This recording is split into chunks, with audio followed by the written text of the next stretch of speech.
Next up, we're talking to Toby Gray, and Toby is from Infrastructure Sustainability Council of Australia, and he'll be talking about driving sustainable outcomes for the water sector. So welcome to the stage, Toby. Right. Yeah, thank you to the organisers and everyone attending.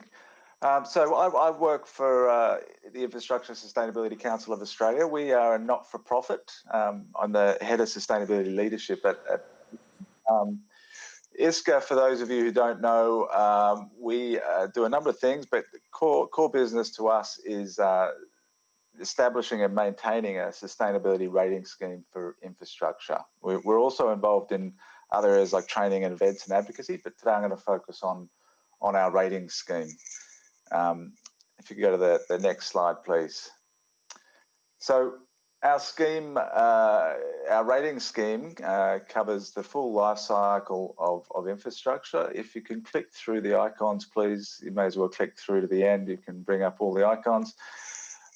There are 3 rating products in our offering, and they're voluntary schemes. So we have an infrastructure planning rating scheme, and then we have a design and as-built rating scheme that are bundled together, and then an operations rating scheme. Now, all of these schemes are structured in the same way. They cover 4 broad themes. They rank projects across their governance, their economic aspects, their environmental aspects and performance, and their social performance. Within those, we look at things like leadership, management, procurement practices, the resilience of infrastructure, energy and carbon, obviously, resources, water, ecology, the usual suspects. There's also a big emphasis on stakeholder engagement, heritage, workforce, etc. in the schemes. Now, as I said, it's a voluntary scheme. If you can go to the next slide, please. We are currently very active in the Australian market. We have, can't read my own slide there. I think I'm on the screen. We currently have 138 projects under rating and a total capital value of about 125 billion that are on the books right now. We are very active in the linear infrastructure space. That's where we were born originally. So road and rail projects. We are rating most of the major metro projects, for example, in the country, as well as major airport and port projects that you know.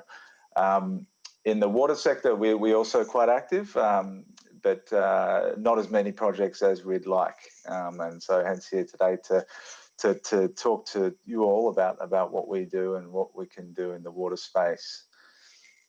If we go to the next slide, please, and talk a little bit about our structure. So we are a membership organisation. We were born out of a desire from the transport agencies to have a standardised way of comparing contractor performance. So you'll see on the left there, many of the transport agencies that you'll know are some of our founding partners and very active partners. We also have many designers, contractors, suppliers. Many of you are probably also members as well. That membership base is really active as well in setting the scheme. You know, we're a multi-stakeholder scheme. We respond to the market. We, I guess, in a way, curate best practice and reflect that back to the market. So we're very inclusive in setting the standard, in refining the standard, as well as obviously in our events and other activities. If we go to the next slide, please. In terms of how we operate, as I mentioned, we were born out of the contractor space. Many of the agencies mandate an ISCA rating in the project delivery. So we're involved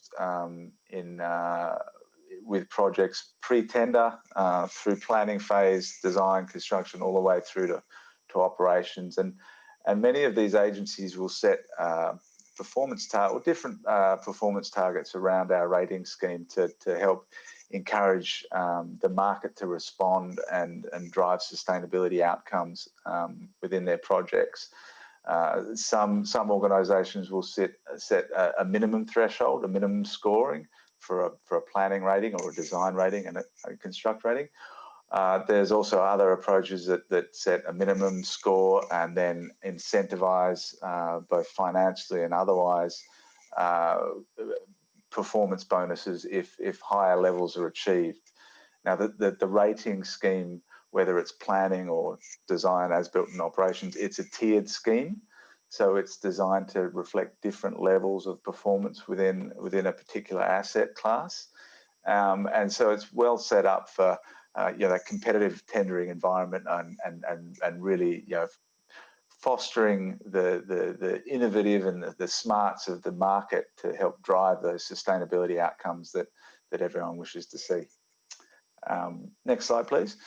I'll just quickly touch on some of the benefits. We've done a broader economic analysis of the rating scheme, and it has shown that there's a return on investment between $1.60 and $2.40 from the rating scheme. That's in terms of just carbon benefits and not going into other social and economic benefits.